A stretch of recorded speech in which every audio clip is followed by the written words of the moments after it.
मैं उम्र में उससे काफ़ी बड़ी थी, पर वो मुझे फिर भी कहता था कि तुमसे इश्क है तो है।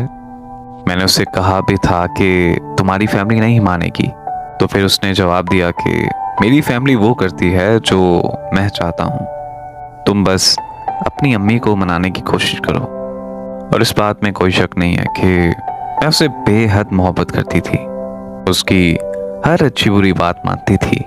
फिर मैंने जैसे तैसे करके अपनी अम्मी को मना ही लिया और मैं बहुत खुश थी कि सब ठीक जा रहा है।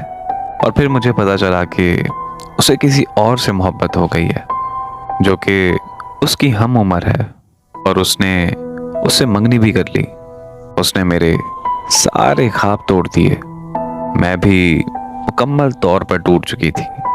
मैंने उसके आगे हाथ जोड़े, तरले किए, उसकी मिन्नतें की कि तुम ये मंगनी तोड़ दो, पर उसने एक ना सुनी और उसने मुझे हमेशा हमेशा के लिए छोड़ दिया।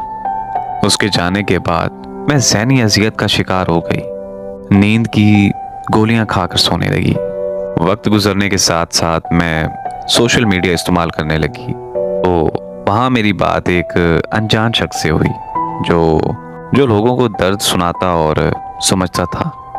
उससे मैंने अपना ये दुख शेयर किया।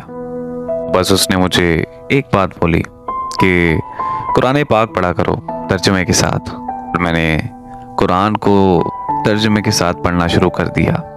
मेरी सोच बदलने लगी, मुझे इश्क हकीकी होने लगा, मुझे खुदा से मोहब्बत हो गई। मेरी ज़िंदगी में सुकून ही सुकून होने लगा।